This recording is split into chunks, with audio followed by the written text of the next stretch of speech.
we have Tafara, we have Prudence, we have Andile, we have Tadiwa, we have Panache, we have Shuvai, we have Tendai, we have Zibusiso. Okay, all right. So I want to welcome you all to this session that we have. My name is Jonathan Funzawabaya, which is my name is Jonathan Funzawabaya, and I'm one of the main group administrators of that project. I'm doing my PhD in chemistry at Kansas State University. I came here around 2013. So I just wanted you to know me. I think you're Mukwana face young. So if you can share so that I see your face, that'll be fine. If you can't share, that's still fine as well. I think I'll be quite happy. But I'm going to Zamamo. This is a good sanyari in face yako saka. Tinga chimungo tamba nacho. Saka no one go So yeah, so in this session, what I want us to work on is the issue of Mpower loan. As I say, please introduce yourself in the chat box so that I can be able to follow some of the backgrounds that you guys share. If you state your name and your program which you are interested in, that will be quite enough. The other stuff people can usually ask in the inboxes and the like. So let me just share now this thing that I have. Where is it? I want to find it. Oh, okay, no. Okay, there you go. Okay, there it is. Okay. Can you see my screen? Hello, guys. Can you see my screen? Please indicate if you're seeing my screen. Yes, we can see your screen. Oh, thank you. Clear. Thank you for that. Okay, so today we just want to talk about the Mpower loan financing, right? Financing. And the whole idea behind this thing was from my own observation, when I came this side, I came through fully funded assistantship, right? Or fully funded offer, PhD offer, right? So I basically thought kuti vanhu abantu vaya only through like fully funded. But then I joined the Zimbabwean group of students this side. I noticed that the majority of us actually come through loans.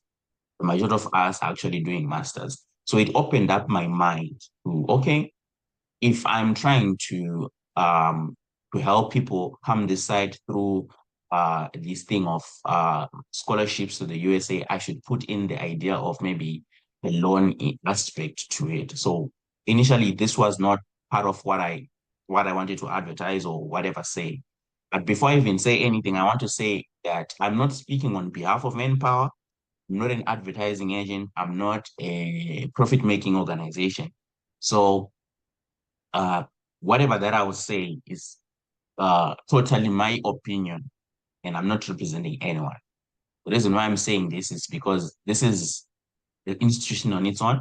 So if anything that I say here goes on the official records or anything, it might actually get myself in trouble for that. So I want to categorically say that I'm not a financial advisor or anything. And as you are, I believe, we are here to discuss. So roughly, what is Mpower financing? So from my own perspective, when I first got in touch with Mpower was when one of my friends got a master's. I think one of my friends will join me at close to past, I think. It's where she will join. When she got a place at a university for master's, it was Brandeis University. And from there, that's when she said that she's heard of Mpower being able to fund her studies, but it's a loan-based thing. So what I noticed was, oh, please may you mute your mic, guys. So what I noticed is Mpower works with several universities uh, whose whose mic is on. Okay, so sorry guys for that. So what I noticed is that Mpower works with several universities, right? And their working website is definitely this one, which you can see here. This is Empower Financing. So if one is super interested in Empower, this is roughly the website. You can just type and then you see some of the information which they have here. And so you can also check if the investor that you are interested in has these facilities. But I also want to say this before I get into maybe some of the details. I want to say that to me, this is my personal advice. To me, for someone who is interested in coming this side, I would not want to say you should consider taking a loan as your first option. I want to say this categorically. And also, I also want to say this that there are different types of universities in the USA. Approximately 3,000 universities offer different programs, and approximately 2,000 of these offer graduate studies. Among those, there are private universities. Among those, there are government universities, there are state universities. Uh, so the thing is, some of the universities, especially most that are private, do not have money or do not have funding to fund huge programs, maybe which ones that you are interested in. So I can say that their approach to learning is more of a money making, but strictly from the student side, not necessarily from government funds or from company funds or anything. So you'll find out that these places, just like some of the universities that we know, colleges in whether in Zimbabwe and Zambia, they take you regardless of anything, but then they tell you now to pay the money. So sometimes you might just apply to any university and then you get a place, especially for a master's or anything. The reason why they won't take you for a PhD, they don't have facilities and money for PhD. But then they will also encourage you to take a loan, right? So you should kind of be on the outlook for those universities or for those colleges. And then the other thing that I also want to say, if you're considering taking a loan, also consider the idea of taking the list of the fees in the list of the universities. If you take a loan to learn at Harvard, you are most likely going to take a huge one because already their fees is expensive. So with Empower, they give loans as low as from 2,000 to as long as around 100K, right? So depending on the fees that you would have been charged at your university. So the normal structure is you get accepted, and then they tell you that you need to show proof of finance for them to fully accept you on other terms. So you have to kind of like apply for financing or anything of that sort. So those are some of those things that you should kind of look into. So here they do have a 10-year structure that they say. So first of all, I think on average, I think Tendai will correct me later on through his own comments as a recipient or as a beneficiary of this. Uh, I think you are given a specific timeline to pay up the money after you graduate and also before you graduate. So after you've taken a loan, you should also pay attention to those things. And then what's the other thing that I wanted to share with you? What else? What else? What else? So this is roughly the application pipeline which they have presented in this document. I just took up the document for Empower um, for you to just maybe follow through. But I will definitely share this in the group as well. So this is kind of like the document. So one applies for Empower, right? But you usually use your offer letter. And they communicate with the schools and ask whatever that they request from you. And then but I think from what I've heard, it takes time for them to usually approve. I think 2 to 3 months, I think. Yeah, I think it differs from person to person, but roughly I think that's what I've been hearing from other guys who have taken the same route. And then afterwards they get to pay the money into the school account. So you don't get the money while you're still in your country where you are not learning, but you get the money now when you're on the ground, right? So they do that. And the good thing about their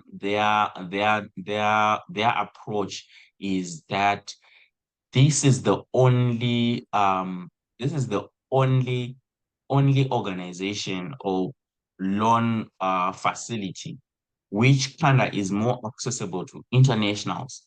So there's something that I wanted to share also as well. Where is it? Okay, okay. The idea of credit limits, the idea of credit. So the way USA works is you can't take any credit unless you can't take any credit or loan haukwanisi kukweleta mara haukwanisi kukweleta as long as you don't have a credit history. And that credit history or competence of payment is tracked through what they call the credit score system. So one has to kind of like have a history of paying a credit for them to give you loans. But what happens with Mpower, it doesn't request internationals to do the same. So that means that you get a benefit which is not so easy to get with some other credit facilities within the US, right? Which is kind of like an advantage somehow. But however, the disadvantage to this is also comes with the idea of interest rates. So interest on average, this is like the additional money which you will pay for whatever money that you would have been given, right? So um the interest rate and all the other charges related to it might also be a little bit higher than normal credit systems within the USA in which require a credit score. So this is just for normal security, which they will have. So I think they do have a calculator on their website. I think I came across a calculator. I don't know, will I be able to fish it out? Maybe I'll be able to fish it out when you guys are not talking. Whereby they show you how much you are requesting versus how much you will be paying in total. So roughly that's what it will be. So from the system which I came across on here, as well as what I've heard is if you borrow about 50K, sometimes you can even get to pay approximately times two by the time you finished the payment of the whole loan and the like. So, but as I said, I'm not an experienced person in Empower, so I can't speak on like the behalf of like the exact things that have taken place. In this moment, I think I will stop and ask Tendai. Tendai, do you have anything to add on what I have said, or you've come in question and answer?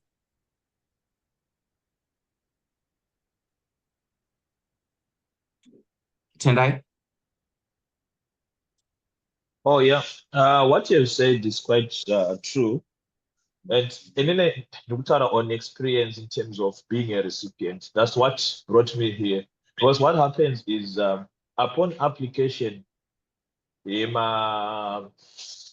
for a place, you get admitted, and once you get admitted, that's when you start your application via Empower to be supported in terms of finance. You know, when you are coming here in the US, you're supposed to have financial strong finances, I can say.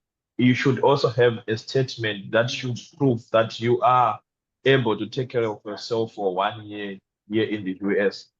So on that note, you will not need to have a bank statement. Some people get to cook up bank statements, which will then like bite on them in the future when the US would have found that it was so that they get to be given a visa. So that's the bigger hurdle. Number one, you cannot be given a visa if you do not have enough finances that shows that you can sustain in the US. So Mpower then comes in to give you a support letter. The support letter now will be covering the first year of your program. Most of us, I'm taking a 2-year program. Most of the programs, like in the analyst programs, they are accelerated. They are almost like for 1 year. So you find that you need to demonstrate that you have funding for 1 year.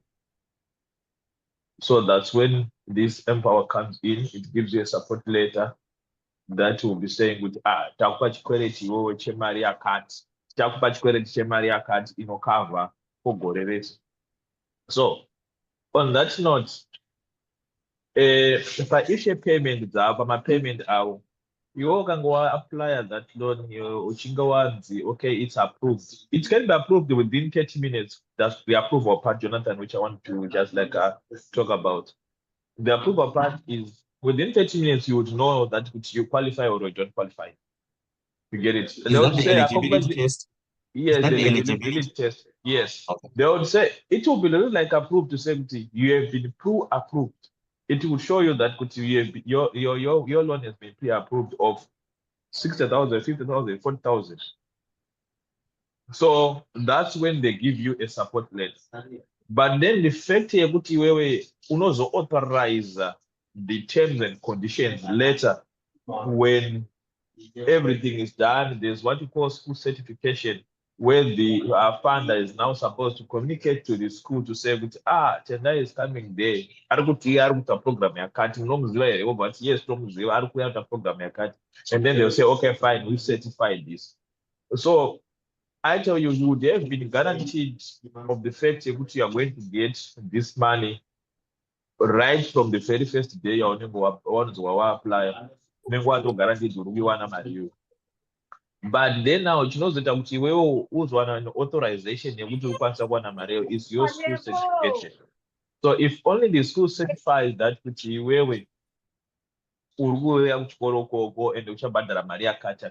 they'll be really looking at the funds that you're supposed to be paying in terms of your tuition and living expenses. So this is going to cover your living expenses and also your tuition. That's what it is. So kuno kuchako chaunenge kufana uchitewo kutsvaga plane, mari yeticket yendege, mari yevisa processing, those nezviripo. So yeah, but one key thing, like what Jonathan was saying, please try by all means to find schools which have my fees are below 100K. Because if you go above 100K, you'll find that you need to fund the difference. Kunema schools, mama, which you'll be like be admitted or go down a private school, which dura number 80K payments per year. Means 80K per year, that means to say with living expenses, that would mean to say with your 80K per year, 160,000. Where are you going to get the other 60,000? It's tomorrow 100,000. That's the major problem. So you have to make sure that when you look for a school that has some reasonable amount. Yeah, of course, I know there's this one factor which will then come in terms of the schools that would be below 100K. Most of them, they are those schools which will be ranked around 300, 200 going upwards. But that's something which you have to look at. I know you are already qualified. That's one thing which I know. Like myself, I have this is my second master's that I'm doing, of which I'm thinking of transferring to a PhD, only because I'm not seeing the value of it to do another second master's here. Though, of course, I'm taking an HR analytics track that I never did in Zimbabwe, and which is not available in Zimbabwe. What you are going to do here is something that will be covering a gap, and a gap that will give you a competitive advantage for you to get a job here. Don't just pick any program and then come. Because we are coming on Chikwereti. That Chikwereti you would live in debt which is not right. So just look at the tuition amount and as well as know that the cap is 100K for the lifetime. That's what I can say for now, Jonathan. Yeah, I think on that, I don't know if you also use this calculator, Tendai. I came across this calculator. Can you see my screen, guys? Murugyonan? Yes, we can see it. Okay, so this is Empower website, right? Funding, achieve whatever. So you can scroll down and you see there's a loan payment calculator. Uh, Tendai, since you are more experienced with this, I will ask you if this thing is practical. So you can shift this bar to check, let's say, if I'm requesting 40,000, right? 40,000, how much will I pay? Then I say check. And then here you see now they are saying that um, per month, I will pay while in school, I'll pay 487 for interest only, and then principal plus interest, I'll pay 648, right? And uh let me just check. Do they tell me total amount pay exactly? So here you see the total, the summary of all payments, loan amount financed 40,000, and then repayment time 120 months, and then you have the total amount paid 93,000. So if you check 40,000 total repayment is approximately more than two times the money that you would have requested for a discount rate 25,000. So zvanga zvitaurwa nauyu in Tendai is, let's say for example, even if I take, let's say maximum here, the calculator has a maximum of 50,000, which means my total amount that I'll pay is 114,000. Can you see this, guys? I hope you're able to Yes. follow. So this is what we have, and this is on the website. It's not my opinion, but of course, Tendai, you might have something to say in relation of how practical are these digits? Like, are they like, is this what they do? I don't know if you can answer from that end. Oh yeah, that's correct. What's coming out there is mirroring exactly what would then happen. But one thing which you should know as well that I had forgotten to mention, guys, the interest iri kunzi iyo inobhadhirawo while in school vanenge vachitoida. So you should be strategic when you're looking for a school that will be meeting you. When you're coming here, you should also look at the school's capability to then give you an on-campus job. When I say on-campus job, F1 students are restricted from working, we are restricted to work outside. That's off campus. You can only work within the campus, and you can only work under 20 hours per week. So if your school allows you to work for those 20 hours at the school and it has facilities that would be run by students, like the school that I am right now is called Grad University. It's a state institute, quite big, very big, large resources, quite a number of vacancies at the school that any student can go and work. Because chikoro chinotorana chinotosustaina nekuti mastudents arikushanda ipapo. But think of it that now you go and work for a school.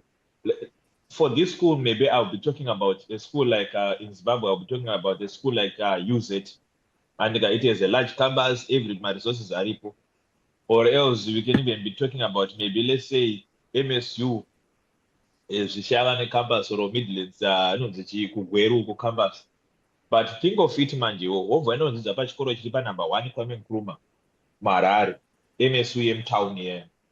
Kana kuti wobva waenda unodzidza iwo pajoiner city, pane chikoro chiripo pajoiner city. Then it means to say that there are no opportunities of that kind where you will be working as a student worker. Which means to say that you would need somewhere to go and find money you would do better interest you. Yes, of course, the loan can pay itself because sometimes you are given money, your living expenses here. No, the home living expenses people are in approximate of $1,000 or $1,100 per month in terms of your rent house. Almost times 6 or maybe 6,600. But actually, you'll be staying in a apartment. You're 700, 600. which means wasara ni kamari ka uchasara nako. Kamari kako ndo kaneka kuti repay that loan. So you're paying the loan with by its own finances. Those names are good. Those need to know wakawanda zvo. But think of it kuti chasvika pastage yekuti the funds will be depleted. What are you going to do? So be strategic. Look for those universities that provides with an opportunity for you to work on campus. Be strategic on that part. It's very crucial, guys. I'm saying so only because I'm seeing it being experienced by my friends who are out there in other different schools where they are now failing to get jobs on campuses, and then they are now doing another perspective for mabasa. Yes, ariko, andobandar mabasa, but never be caught. Because once you are caught, we are now gonna be sent back home. Yeah, that is true. That is true. Yeah. I also wanted to add the idea that if you look, I was trying to put this thing through. Um, one of the best way to see if your program is of great relevance to the US is to check under immigration and customs. Let me just send this list into the chat box. Is also to check if your program is listed under like critical programs in the USA. Most of these programs that are critical usually they're given more time, like for like working eligibility after you study. So like what they call OPT, I think I will explain this maybe sometime later on in a more comprehensive sense. So when you check if your program falls under some of the programs which they have here, I think they have a bigger list than this one. That's one of the best way to check if what you are doing is of great relevance, because it doesn't make sense if you take a loan for a program, as Tendai said, which is not of great relevance to the USA. Why? Because your working opportunities and eligibility is also small in that respect. But also on another side, programs that are that are so much needed in the USA, on another side, are also the ones that are fully funded. So, limbo, which is there. I get it. Sometimes some people you do programs because you are passionate about them, right?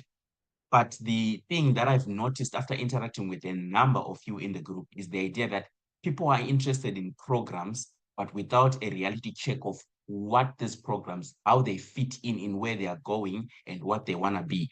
For example, somebody is just wants to do something that is associated with medicine because akada kuita aida kuita kuva doctor zvakabhamba akaita biology dzake.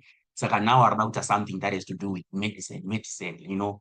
But chinoitika manje chekuti when you are looking for a program, as a program in a fund, as a program in a relevance to the USA or to my employment opportunities, right? And then some people you are pushed by a background to say, I have a background in education, so I need to advance in education. That is also not really true. You can literally change fields. You can literally apply for something that you are not really into. As long as you are able to show some bit of some experience and you're able to channel out my documents to prove that you need this document. For example, I have an engineer who's doing a master's in couple therapy, like from Ghana. That's one of my friends. Arikuita masters couple and family therapy, but here and bachelor's engineering, right? You can kind of like, how does this thing match up? So you don't feel cornered to go for a program just because you kind of like say antinama options like I mean the default yekuti inini ndikaita chemistry saka ndokutsvaga PhD rechemistry, ndokutsvaga masters rechemistry. Also diversify that part as long as you're able to defend your ground, whether by experience, by testimony of CV, by SOP. Why do you need this thing? It will be of great relevance. I think that's all that I did have for this presentation. I want to give you more opportunities to ask questions if you need to do so. So I will leave this time to your questions and answers or comments. If anyone also wants to add, I am super free for you to do that. So thank you for your ears. I'll leave this platform for you guys to ask questions, about anything else. This is for you to ask questions and so that we interact. And Tendai, if possible, you just help me out if something is posted in the chat box as well. Okay, thank you, Mr. Jonathan, with the informative session. Can you hear me? Yes, Nyabuzo Zuziso. Ngiyabonga. So I wanted to ask pertaining to the issue of dependence for the F1 visa. Let's say someone gets an opportunity in the USA, in one of the universities. How does one go about it? For example, let's say you're under a university that is funded, a program that is funded by the university. Okay, Let's say, so in the issue of dependence, that's the question, right? That is the question. yes. Okay. The issue of dependence is there are two sides to it. First side is you being given an F1 automatically make you eligible to have what they call F1 dependents or classified as F2s, right? So automatically, it's like urupuwa green card or whatever, but then your family is covered in that already. So you are automatically eligible to have dependents, even if you don't have dependents, but your visa status allows you to have dependencies. Then the other side is, can you prove and can you be able to sustain these dependencies? So the other issue which they request mostly on on the embassy or visa application is you to prove that you are able to sustain these dependencies. So depending on your state and the university, they benchmark your capability based on the general cost of living for that place. For example, in my place where I am staying, for me, my wife joined me most recently, I think in May. So I did apply for her to come, but initially I came alone. So sometimes you have to prove that, actually all the time, you have to prove that you are able to sustain. So for the where I am right now, Kansas State, or Kansas in state of Kansas, the payment is 7,000 for a minor less than 18 years. And then for a spouse, it's 8,500. So you need to show proof of all that. So there are two ways of showing proof. Sorry to be now holistic. One side is you use your bank statement, whether bank statement from Zimbabwe or even from this side, because let's say I've been staying here for this side, I can just show that. But that bank statement is now testified into what they call the I-20. You'll learn more. If most of you get accepted, we'll talk about the I-20s next year. So the thing is, you can kind of like show money from outside or you can show money based on the forecasted budget of your program. Let's say, for example, I got my place for a PhD fully funded, and fully funded in the USA means you'll be working. So which means that they have to stipulate the salary you'll be getting for the next 12 months. Let's say 30,000. And then among those 30,000, they also deduct general cost. They say general cost may be 20,000. So which means you have a surplus of around 10,000. And that surplus can be used to aid your dependents, because the money that they charge, also they charge per year. I don't know if I've answered you correctly and holistically. Yeah, I'm following through. Just a follow-up also as well on that question. What are the highest probability that the money that they will be paying you for a fully funded program, you will be able to sustain independence? The money That depends. Okay, that depends state by state, university by university. Because the thing is, you get what you're getting in a situation. In a situation, I mean like place, right? And that place, for example, in New York or in Harvard, right? If I'm getting a stipend in Harvard of $1,000, while accommodation is costing 2,000. So definitely there's a huge disharmony that even if I have dependencies, it's gonna be a hassle for me. You get it? So it's a thing that differs state by state, university by university, to be much more realistic. I can't say. But in my case, I've been able to take care of my family. I'll only speak for my case, right? But still, the money that you get in all cases, I can't say it's enough to say I'm rich. Because the mistake that I see that many Zimbabweans make is to think that kana vauya kuno kuUSA as a student ndikuwana mari yekuti ndatova mbinga kuZimbabwe. To be much more realistic, it doesn't work that way. I don't know if I've answered you. Thank you, Ngiyabonga Mdala. I'm answered. Okay. And then there was a question on what are the consequences of not paying off the Mpower loan. I saw that I've been joined by Margaret. Margaret is one of our facilitators in the group as well. And I saw also we have been joined by Lenora Ntemeli, one of Mpower recipients as well. The friend that I was talking you about, the person who exposed me to the Mpower stuff. So, Temeli, do you mind coming through on this question, if you may? What are the consequences if I fail to pay off the loan? All right. Hi, everybody. So what happens is even if you file for bankruptcy in America and you say, I can't do this anymore, at some point you need to pay back that money. You have to pay that money without fail. Number one, if you don't manage to pay my interest, let's say, so what happens with Mpower is, for example, I started school in August this year. So I got my first half of the loan in August, and then I'm going to receive the other half in January. So just like what Jonathan was saying, you don't get money to make you like rich in America. No, it's just money that sustains you. So the first half that I got is money that will just sustain me till December. And then January is, I'll get the other half that will sustain me till the end of the program in May. So what happens is if you fail to pay off the interest, like right now I'm paying off interest every 19th of every month. If I fail to pay off the interest, that means that will affect the next disbursement of my loan in January.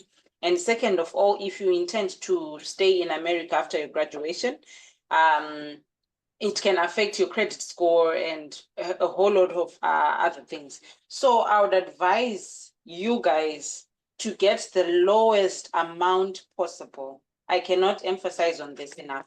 Just get the least amount possible for you to just survive. Do not get, I have colleagues who got 65, 70,000 loans and everything. But the thing is, after graduation, you're expected to pay 1,000 per month because you got a lot of money and you're supposed to make these huge installments per month.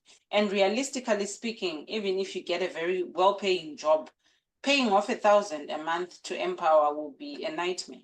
So not paying back the loan, the consequences are disastrous. I tell you, you'll be homeless and staying under the bridge and living on the streets, and they'll be on your case and looking for you to pay back that money. So there's no running away. You're literally chained.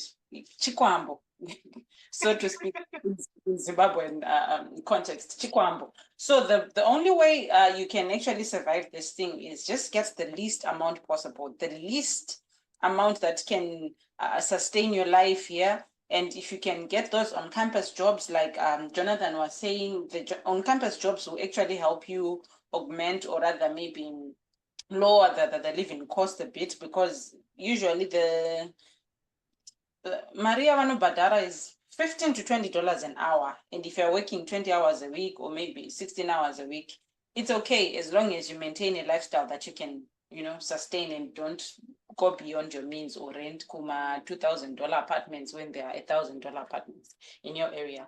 So the advice that I can give you guys is, number one, just apply for the least amount possible. Mari inongo kwana for you to do everything that you want, that you need actually, not what you want. And for example, let's say I'm awaiting the second disbursement in January. What I'd advise you guys to do the moment you land here, don't be pusa. Kuma dean's office, kuma admin office, whatever, your lecturers, your professors should know you. So you can actually motivate. For example, I have a scholarship that's 70%, that's covering 70% of my tuition. You can actually go to my offices and my professors or to the dean's office, explain your case and tell them, you know what, I have 70% scholarship, but look, I have good grades. I've performed very well this semester, and I'm motivating for 100% scholarship. That way, you can forfeit the other disbursement here, Mpower, and actually get full funding for your tuition and do away with Mpower. That means it lowers the amount of money that you have to pay back. I'm not sure if what I'm saying is making sense to you guys. I'm just Can you trying come to get. again, Ibaba? Come again, sorry. Okay, so I'm saying you can actually, right now I'm awaiting Mpower loan young H2 muna January, right? And it's supposed to cover the other part of my fees for spring. So what I'm saying is you can actually go and talk to the professors in your department or the dean in your department, or because I'm sure most of you guys are coming near graduate studies. No one is coming as an undergraduate. So if it's easier if you're coming graduates for graduate studies, you go there, you tell them, you know what, I've been performing very well. Is there any way I can get 100% scholarship for degree rango? These are my grades. I have my distinction plus, because you need to work hard. You need to have a story that makes sense. I have my A plus in all my courses and I've been performing very well. Is there any way that I can get full funding for the rest of my studies? I know people who have gotten that here, and I'm also in the process of doing that. So that way, if you get 100% funding for spring or my semesters and engasara, that means you won't need the other half of the Mpower money, and then that lowers the amount of money that you need to pay back at the end of the program, or rather during the program. So what I'm just advising you guys is just get the least amount of money possible. Just try the best that you can. Kungotora mari shoma. Some people vakangotora loans 5,000. Some people that I go to school with 5,000, and it's easy to pay back. But the moment you apply for 70 grand, 65,000, it's chikwambo. It's too much. So just try to get the least amount possible, as long as you can survive on that money, get rentals, get an apartment in a very cheap area that is safe. Of course, planning trade-offs. Sometimes cheap is not always cheap, because Panama neighborhoods are very safe. But then as long as the neighborhood is safe, kana pane apartment iri kunzi 800 ne iri kunzi 1.2. Don't go for the fancy, so that you prove kuvanhu vakasara kuZimbabwe kuti you are now in America and things are. Just go for the apartment that you can afford, so that you'll be able to sustain life here. Because ukatora mazimari akawanda from Mpower, I don't want to lie, it won't end well, because that money you won't afford kuti handisi kukwanisa kuidzosa. Either way, somehow you're supposed to pay back that money.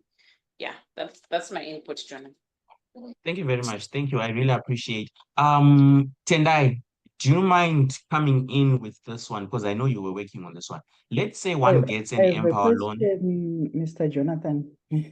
Okay, just wait. Okay, it's okay. Okay, you can talk. It's on what Florine has just said. When Okay. you say get as little as you can, what do you mean? Take for example, for you to get an I-20, right? You have to prove you have Mariese for the whole year. So once you have proven that, is there a way that you can change the amount you take once you get here? Yeah, Okay. good question. Okay, so this is what I'm saying. I have colleagues who applied 70,000. So scholarship yavo covered, let's say 70%. And they applied for, yes, scholarship yavo They already have scholarship. Yes, they had scholarships and they applied for Maria Rwanda kudarika inini, and they are crying right now because they have to pay Kumaru Josera 500 a month while still in school, and I only have to pay very little money. So what I'm saying is Mari nongo kwana pa I-20 kuti uye inobalancisa ma funds ako kuti akwane kuti uye kuno. That's enough. Don't get more than what you need.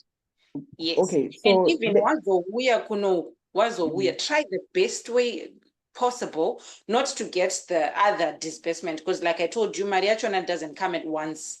If you can motivate kuma professors ako for scholarship, even 10% from 70% to 10%, that change is significant. Even applying for other scholarship, don't stop. Keep applying for funding so that you avoid kurambo tora mazimari from Mpower. If there is a way because if you can get first half, let's say for 4, You can actually write to Mpower and tell them you don't need the other half. It's allowed. You are not crucified for it. Even if you applied for, let's say, 50,000 and they gave you 25,000, you can write to them and say, I don't need the other half. Please, Garai na yo mari, you am only deal with the 25,000 that I got. So Yeah, that's what I the mean when I'm possibility. saying get the least money possible from Mpower. So the other question is, let's say in the event that you get something, but wamba watu apply data, you've used it to apply for your visa, you're now here. So that first half, you realize you no longer need all of it. Probably you now need a quarter of the total amount that you applied for. Can you also write a letter and say, I no longer need this whole amount. Can you give me a part of it? Yes, you can. It's possible, but it's only possible before they disperse the money into your account. Yeah, before they disperse. Once they disperse the money into your account, part are tricky. You have to use the quarter and maybe just use the other part to retain my interest. I had to pay off my interest. But kana yangu you actually want interest. So the best way possible is before money is dispersed by Mpower, because it takes quite a while. For me, I learned on the 20th of August, and the money was disbursed around first week of September. It took around 13 to 14 days. So you have enough time. Let's say you get another opportunity within that first week, then good for you. Write to them, tell them, no, I don't need this money anymore. I'm forfeiting loan. They say it's allowed. They actually, if you check on the Mpower website, that could help you guys. Go and read about my APR, AVO, interest rates, my terms and conditions. Read them in detail. It will help you to know your rights as the applicant. You can forfeit the whole loan, even as long as you haven't touched that money, as long as they haven't disbursed that money into your account, you are allowed to do that. Okay. Thank you. Yeah, I think Zosiso, you were also partially answered, right? But Tendai, do you mind just finishing off? Because I remember you were also talking about this. Let's say if one gets an Mpower loan, and are you able to switch or cancel the loan if you get a graduate assistantship or graduate research assistantship? So I'm assuming that the GTA and the RA makes you, maybe you're given a tuition waiver through that, because I believe in some cases you can get a full tuition waiver. That's what I am at. So do you mind coming through on that? Also address the idea of transfers as well. What happens if I want to transfer to a school which is giving me everything while I am like, do you mind coming through? Okay. What happens, I just want to take the last response as a blueprint to my response. Because the catch is, have you accepted the disbursement and has the disbursement gone through? If only it has gone through, yafaka loan. It means to say you are burdened to repay that loan. So if only you haven't yet received the disbursement, each was approved, this and that. And sometimes because Kanji, let me tell you this. When you're applying to come here, you can apply to several schools and get different support letters, which means to say you would have been approved for different schools. Loans are separate. Which means at the end of the day, if only you have then now come to a point of saying, I want this school, you can simply write to them and say, guys, I'm no longer going to school 1, 2, 3, 4, I'm now going to 5. They'll only give you money for 5. So the issue of transfer, as well as the issue of saying, let's say maybe you would have gotten assistantship, you can write to them right before the next semester starts. Like right now, we are now getting into spring, and we are waiting for disbursements for spring, whatever, to term. If only you now have enough funds, or if only you are transferring, you write to them, guys, I'm no longer in need of these funds. That's why that was set for January. I'm now doing 1, 2, 3. That's a good reason. They will stop. Only because for them as well, a woman gives a good to continue. Pastor Kutan what queried like what it has been rightly said, Chikwambu. It doesn't grow over and it becomes a burden for you. So they'll try by all means to make sure that you want to manage your risk of not giving you the funds. Not really. Over to cut. So you can cut at any time, but you can't cut like right now. We are in the middle of this semester, and then say, Okay. now I've got a job. I am now this and that. You have to end, but those need to worry. No, you guys really, I'm actually learning a lot of stuff in this. I'm really, really thankful. Please, any more questions, guys? Any more questions? Please, you are free to take the mic or even write below. Please ask. Ndomkana. Okay. One thing that I wanted to ask was that for most of us who are considering to come to the US or any other European country, or it's because the situation back here in Zim is a bit tough and things are not so promising. I just wanted to ask from a point that is it paying? Is it worth it? Let's say if I'm in the USA, is there a guarantee that things will be okay? I'll be able to find a job. Let's say I'm in the STEM, or there are also chances that for that 1 year you were talking about for the gap for finding a job, I can be say I cannot find an opportunity, and I can be say I've been returned back home. Okay, I'll take this one. So what I want to tell you is, I will speak for America. I don't know you. America is a land of opportunities. America has all extremes, if I will be honest. It has all extremes. When I'm saying all extremes, I'm talking about bad and good.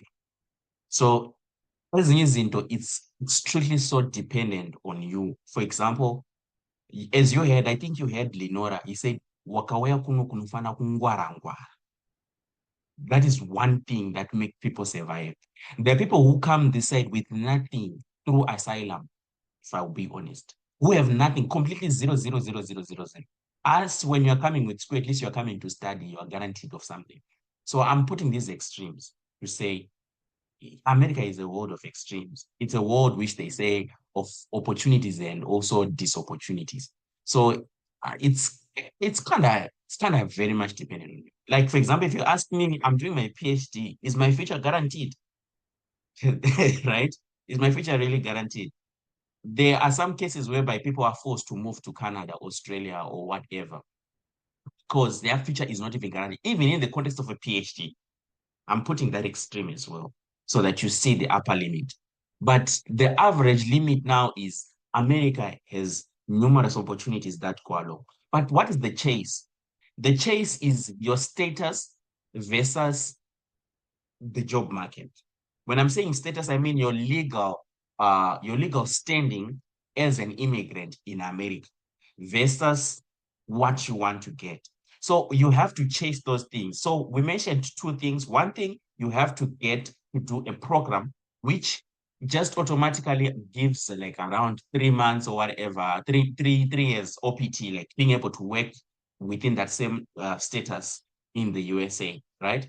Then the other thing that you also need to work on, may I always say, buy more time. If there's anything that buys you more time, do it. For how do people buy time? There are people who do masters here.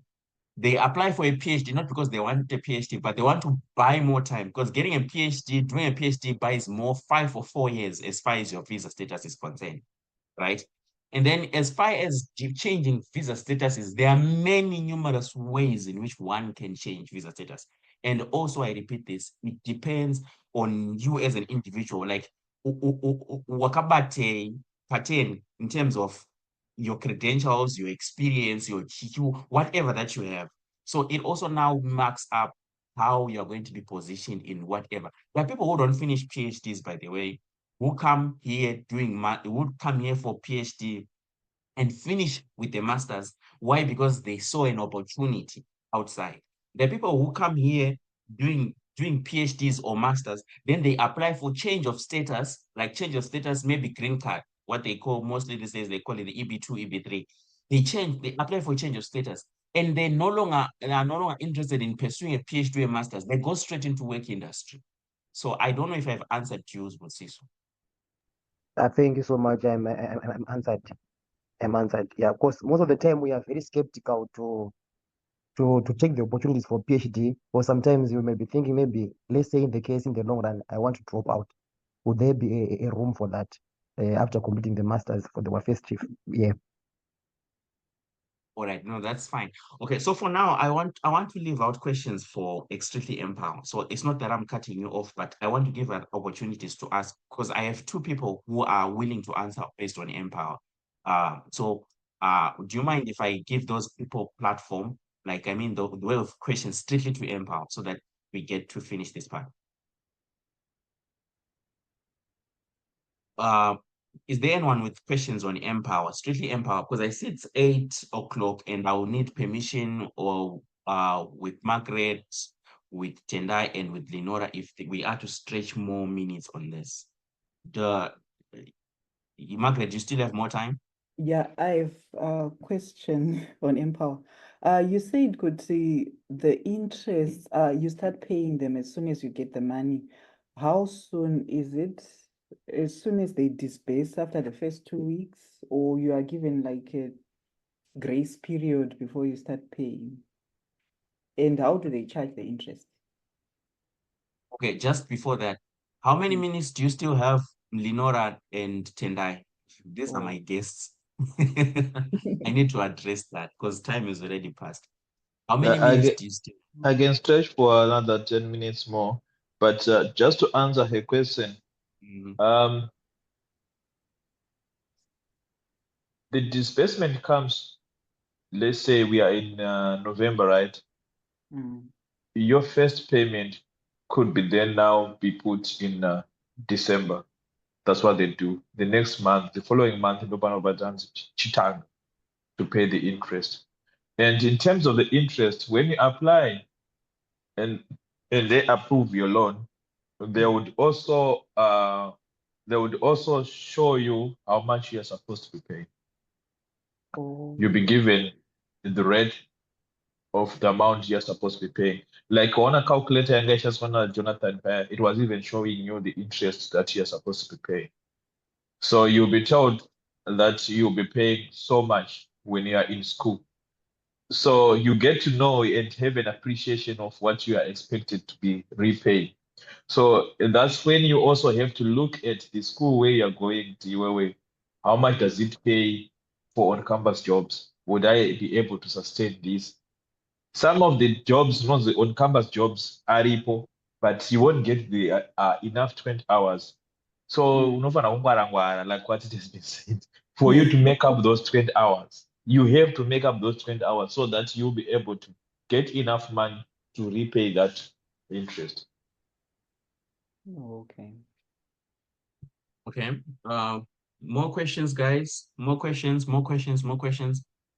Yeah, I have a question. Yes, shoot. You can shoot to the specific facilitators if you want. Okay. Okay. I was asking, let's say I got my visa and I'm about to come there. Where will I stay for the first 2 weeks? Something like that. Do I need to find my personal accommodation whilst I'm still here in Zimbabwe? Or Power will offer something, or they have accommodation set aside for people with loans or whatever? Okay, any takers? Margaret, Tendai, Lenore?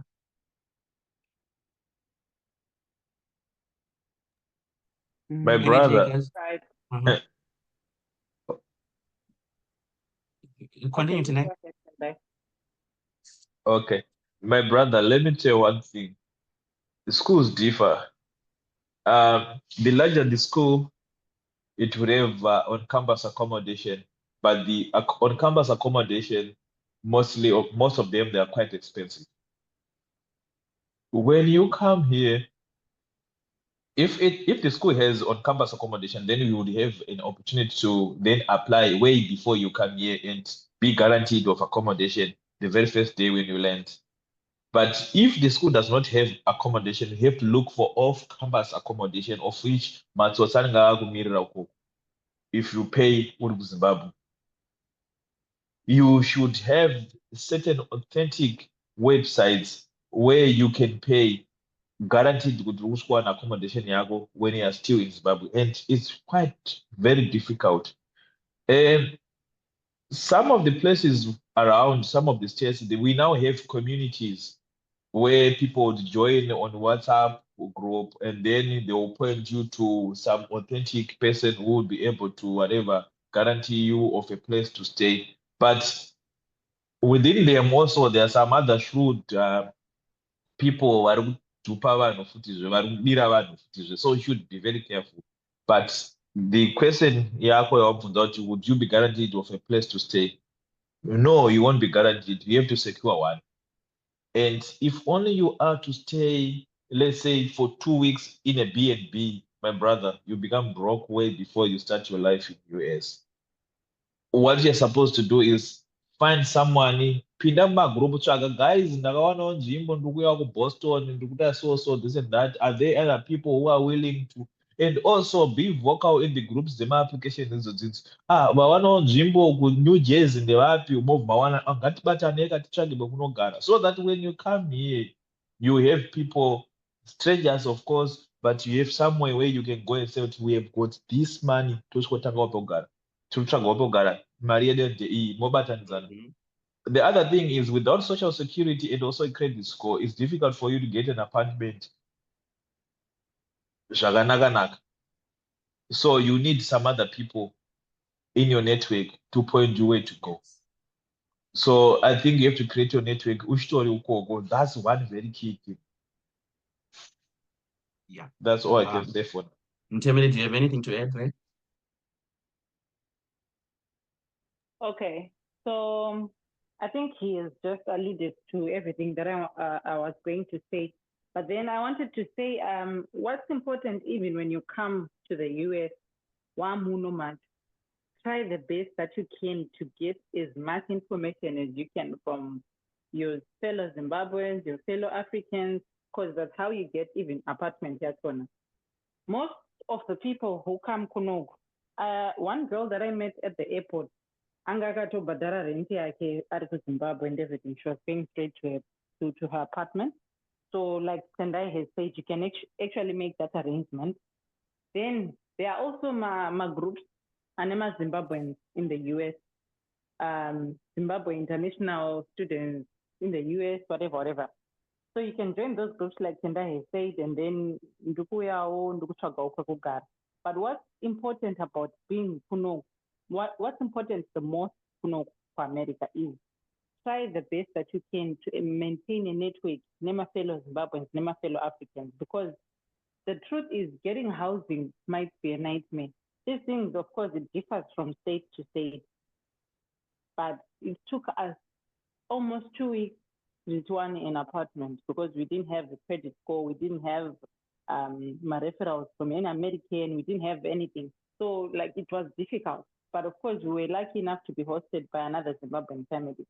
So what's important is kutongozima fellow Zimbabweans in your area. And one thing I like about Zimbabweans when they come this side, they have this unity at Kumusha. People will not let you sleep on the street. But is what there's a fellow Zimbabwean who's coming. So just try the best that you can to network with every Zimbabwean student, every Zimbabwean in the US, any Zimbabwean that you know in the US, or fellow churchmates or whatever that you can, so that they help you in securing accommodation. So can also not credit score, like I said, you can get Zimbabweans are kugara a certain complex apartments, and then they write a testimonial for you for my landlords, and then you get the apartment. So that's why I'm saying it's important to actually network with fellow Zimbabweans so that accommodation, they can actually have those ears out for you so that you move in easily and you have a smooth landing. Okay. I hope you answered. Anyone with another question related to what we have talked about, strictly on Mpower, please shoot. Okay, so I wanted to ask Kuti, then would you advise Kuti? Sorry, do you mind like introducing yourself? Sorry, introduce yourself, interest, so that even if we want to help you on other stuff, like it'll be very much easier. Oh, okay. My name is Nomsa. So yeah, I was looking into this Mpower. So I just wanted to ask Kuti, would you say it's worth it at the end of the day, or should we stick to looking for scholarships? I'll give Tendai this one. You are the most senior in Mpower. Tendai, come through. No, sir. It's worth it if only you then get a job right at the end. Do not just pick a career because no, there's this feeling that we have when we're in Zimbabwe to say, if only I'm in America, if only I can get something which can get me out of Zimbabwe, go somewhere, Europe, Germany, Germany, UK, Canada, or even US, and then what? Yes, now I Empower. Let me go with Empower to the US to do what? That's the very first question you have to ask yourself. What am I going to be doing when I get to America? If only you choose a career that you're going to be doing when you come to America, then choose a good program that will lead you into that career. And also check also in the market, is that career marketable in America? Are there vacancies already there? And is it one of those key, whatever special skills that would be required if only I complete my program? It might be very expensive, it might be very maybe cheap program, but would it lend me a job after? If it does lend you a job, and also look at the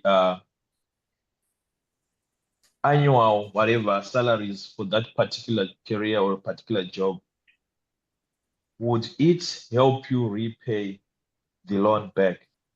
If it does, then it's worth it. If it doesn't, my sister, it's not worth it.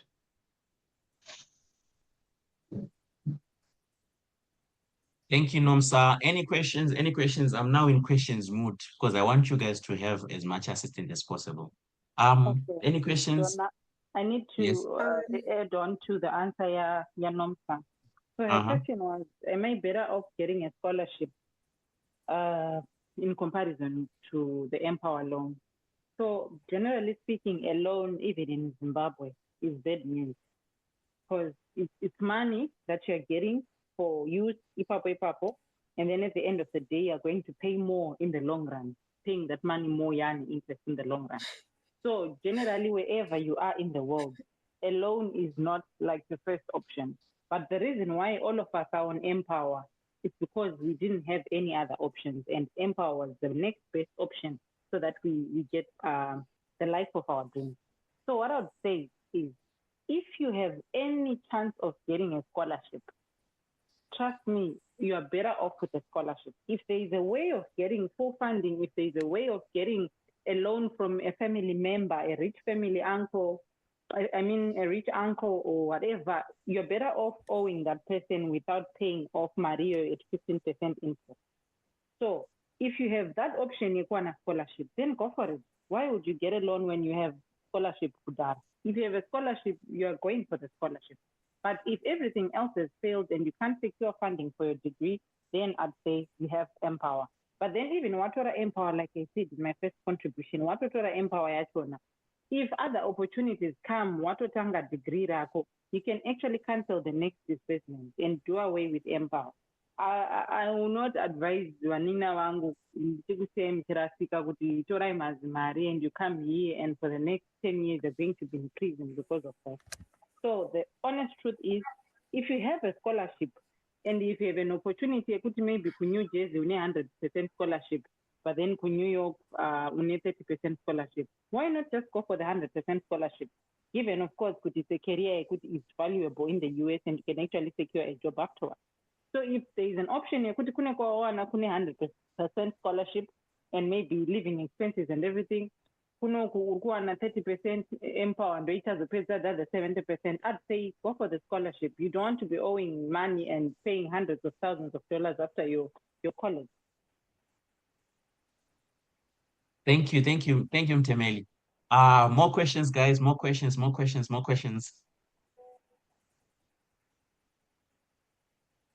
questions. Happiness, do you have a question? Hello, hi. Yes. How are you? Hello. How are Can you? you We hear can hear me? you. Yes. Okay.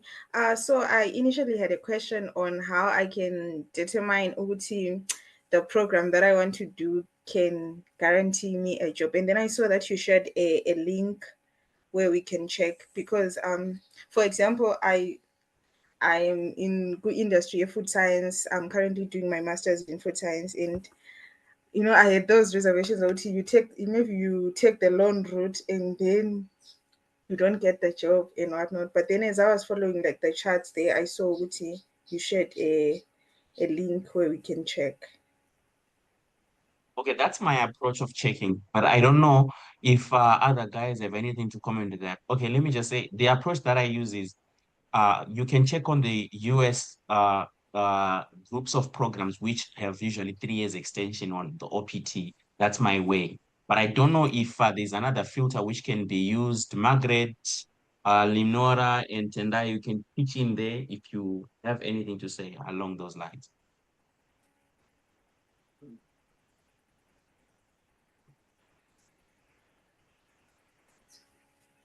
Okay, soon as if they're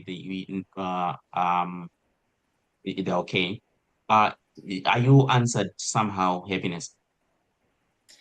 Yeah, not really, but then I'll try and look into that link and see because I think that's one of my greatest fears now with this with the loan. Oh, it's okay, you take it and everything, then you don't secure a job or something like that. Then what, what happens to you now? You can't pay it Okay, back. yeah, okay. I would just want to say this thing that um uh as I say, US has a lot of opportunities and a lot of dynamics come into play in something like getting a job.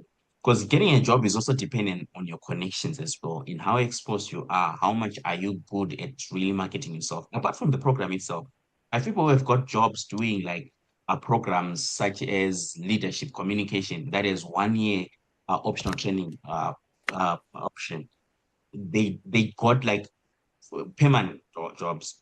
So there are some factors which come into play. And as these guys have said many times, connections is key in the USA. And that suspicion is ukuthi wonke umuntu ufuna ukungiloya, umuntu wesada kundiroya. I always say group kuti when we look at these opportunities, let's remove that filter kuti we are suspicious of people all the time. Let's be open to connect all the time. So I think some of those things, they are employment determining factors. I don't know where I'll be employed, but I'll definitely make every effort that before I graduate, I have necessary connections, I have necessary platform exposure that I've done for myself to get employment. That's the other thing that I just wanted to say.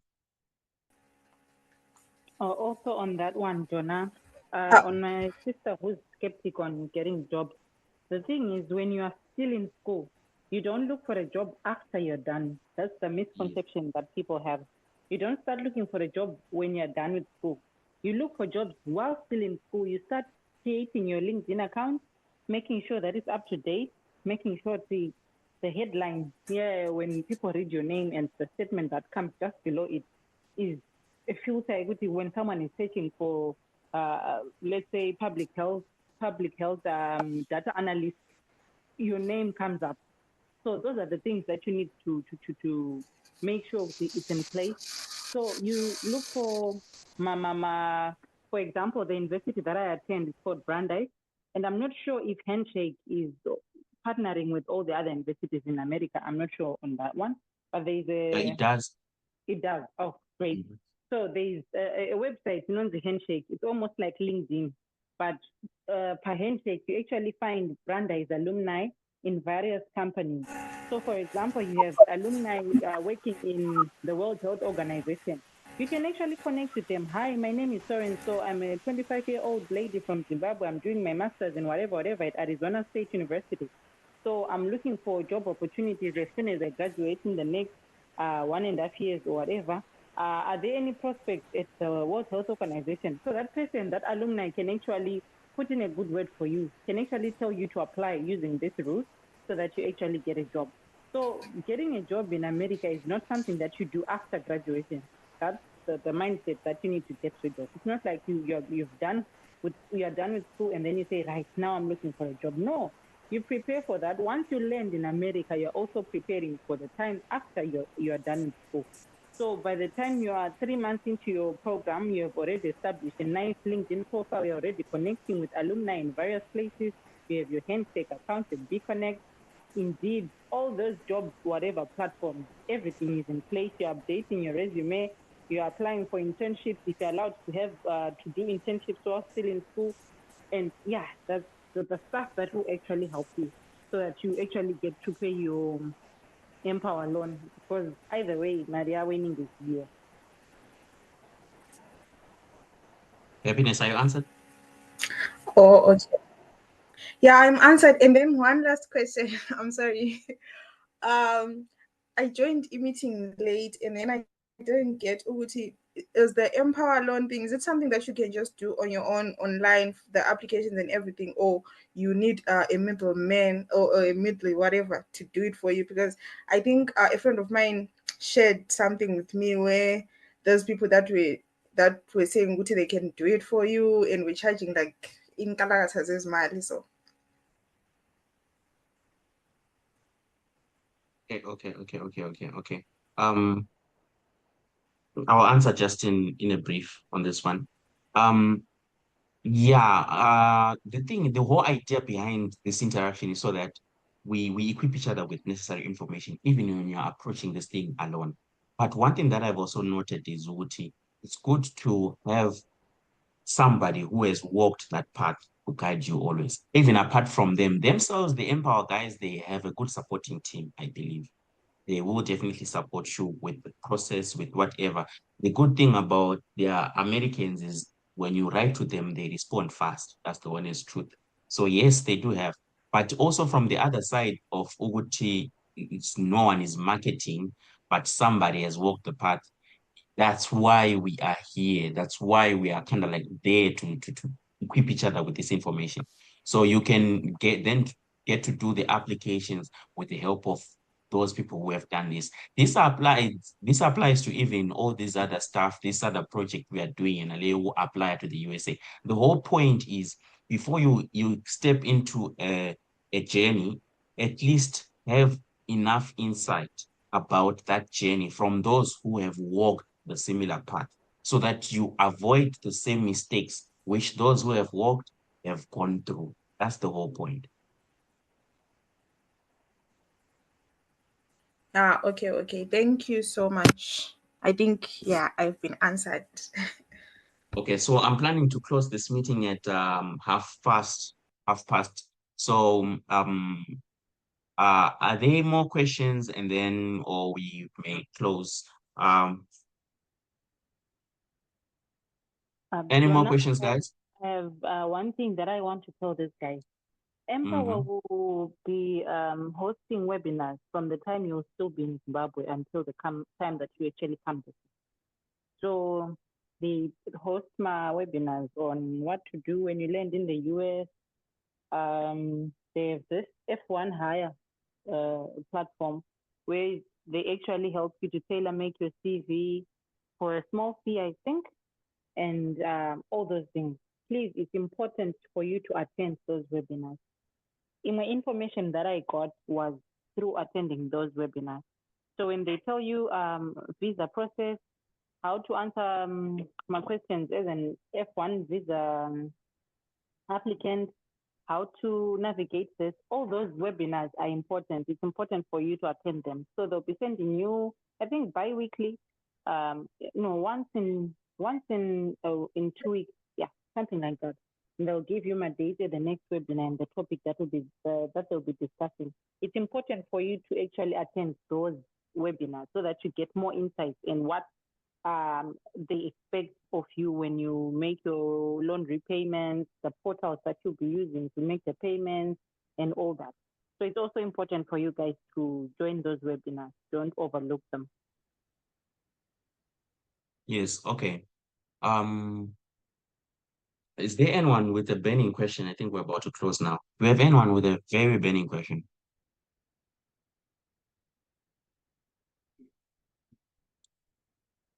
You guys are good? My name is Nomtanda, so I have a bachelor's degree in biotech.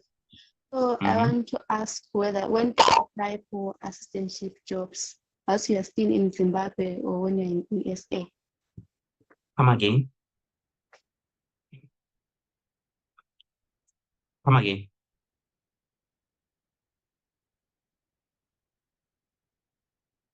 No, Mtandas, can you still hear me?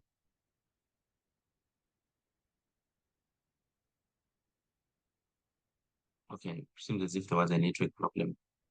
I don't know if we should answer one to Nomtandas is dropped out. Okay. Before we reply on this one, I'll just wait for her to come back. Is there any other question? Then I'll answer. I think I'll try to answer this question just a few minutes before. Do you have any other? Okay. Okay, for the sake of the recording, I'll say this.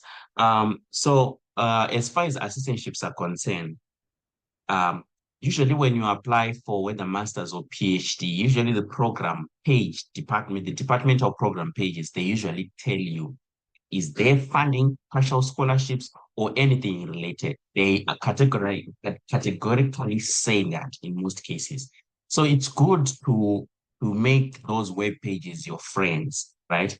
So even on the application portal, some even applications, they give you options. Are you self-funded or you are applying for assistantships? So in some cases, you will apply for assistantships while you are actually applying for the program. And then in some cases, they give you the program, but also they give you to say you can apply for different assistantships within the university that you're eligible for.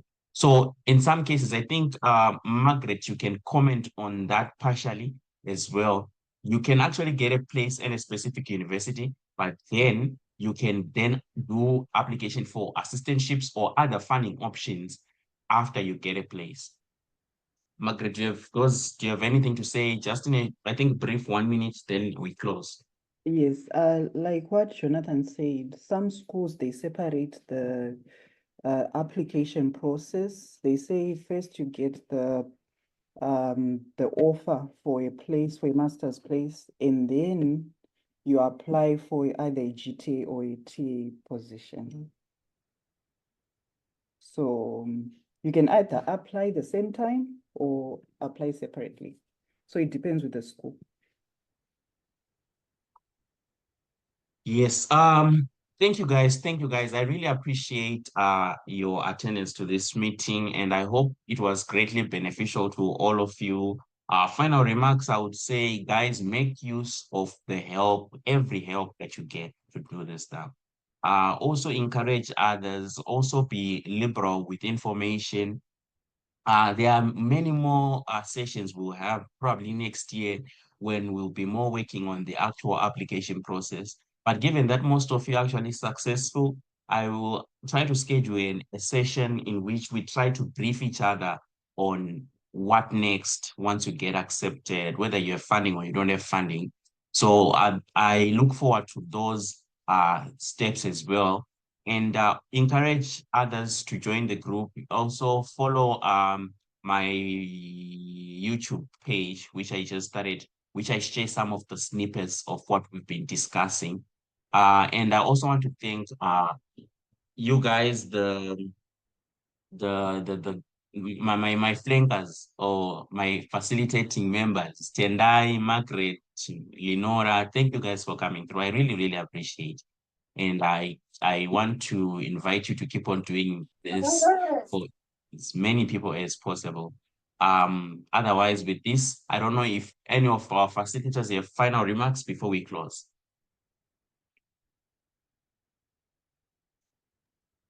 No.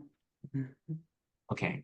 So thank you very much. Thank you very much. We'll talk in the group. I'm quite hesitant about sharing this meeting. I will talk with the facilitators and hear what they'll say. But the thing is, with information that is sort of like organizational, we're very much critical of sharing information that if an organization is sensitive to. I'm not sure about those laws because I understand when you're publishing these issues, there's an issue. But there's a recording of this.